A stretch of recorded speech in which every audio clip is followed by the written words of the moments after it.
Hello everyone, welcome to Skill Wisdom videos. Please subscribe to our channel and press on bell icon to get a notification on new videos. You can also use comment section to post your queries. We will try to address them with the priorities. You can also follow our Facebook page and join our Telegram group for technology related discussion and updates. So these links you can find it on video description section. This video we are covering variable argument. So to understand this variable argument, let's consider an example. I have just created two classes here, class A and other one is a main class which is having a main method. In class A, I wanted to create a function called add which will add two integer values.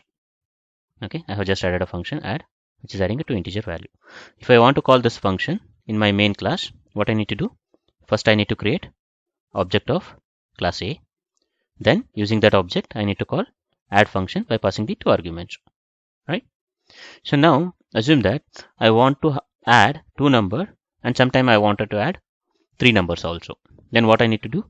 Probably I need to overload this function by adding one more add function, which is taking a three argument like int a, int b, and int c, right? So now this function will add three arguments. So now if I want to call that function, what I need to do? Add, I need to pass three argument. So if I have a case, if I want to add 4 argument or a 5 argument, then what I need to do? Like this, I need to start creating unlimited number of functions, which is also called as a overloading, right? How we can avoid such kind of a situation? This can be avoided using a var argument. Let's see. Let's run this program just to see that whether we are getting output or not. You can see we are getting output. So now let's understand what is this var argument. Okay. So I will create one function here, add function, which is taking a one argument, right? So now if I want to call this function, I need to pass one integer argument. But this is not the case what I am looking, right? I'm looking something like I need to call a function using by passing a two numbers as well as three numbers, four numbers, like that, right? Now in order to do that, what you need to do is you need to make this variable as a var arg. How we can do this variable as a variable argument? By putting just three dots in front of that variable. If you put three dots, then this argument is called var arg. Okay, so now this function can be called by passing any number of integer value. It can be 0 or it can be n number of integer values. So let's create a object of class A. Now this add function I can call just by passing two integer argument. Even I can call this add function by passing three integer arguments. I can also call this add function by passing n number of integer arguments.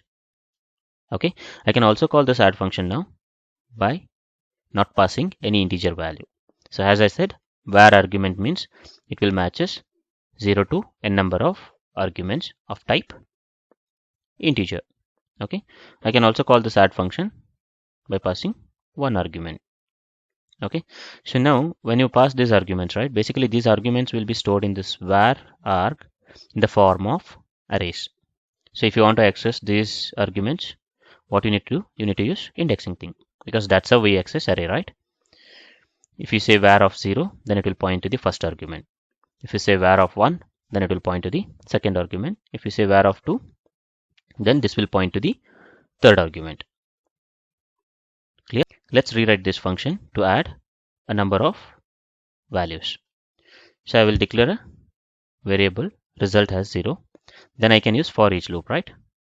I'll take one argument at a time and I will add it to result. Let's print the result. Clear? Okay. So now let's run this program.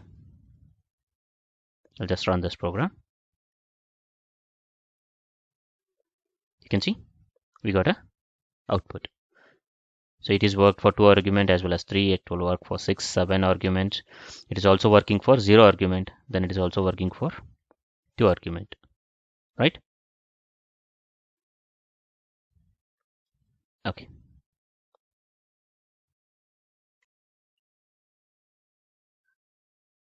Okay, let's go to next example. So now I will create one more add function which is taking a two mandatory argument. Let's add one add function which is taking a two mandatory argument called a and b. Then it is printing the output. If you see the statement, printf statement here, system.out.println, so you can see here var result, you can see here result, right? I have intentionally made it just to see the difference on your output. So in this case, what happens when you run this program, any function call you are making, if how it works is, first it will always try to match the exact number of argument. If it is not found any exact number of arguments, then only it will go for var argument function. So here what happens, the first function call, it is taking a two argument, right? So it will be exact match for the function add function which is taking two mandatory. So in this case, what it does, it will execute this function rather executing the var arg function. Clear? Let's run this. You can see first one is calling the add function which is taking a two mandatory argument. So whenever you are overloading var argument function, so always your function call will make a call to that function which is matching with exact argument with a priority. If it doesn't find that exact matching argument function, then only it will go for var arg function. Okay. Let's move to the next example. Now we have seen this var arg argument function, right? So there is one more alternative way we can implement this var arg without using the three dots. How? We can do this by making your argument as an type of array. If you see this function here, the argument type is array here, right? Here it is var arg and here it is array. Okay. So now if we cannot have two functions of same name. One is taking a array of argument and other one is taking a var argument. In Java, it won't allow it. So let's delete the first one. Now if you want to call this function, what you need to do, you need to create an object of class A. So as you know, this add function is taking a array of variable, right? So let's create one variable of type integer array. Now I will call this obj.add. Then I will pass that object here. Okay, let's run this program. See, this is working, right? So why it is equivalent to your var arg is because this value, right, is an integer of array. So this can take 5 numbers or it can also take a number of arguments. It can be empty or it can be one argument. Similar behavior this function will also give as a var arg function. So now you may have a question, what is the difference between these two functions? If you declare a function with array type as an parameter, then you cannot call that function just by passing the numbers like this. You have to always pass it as a object. This is not allowed. That is one difference. Okay.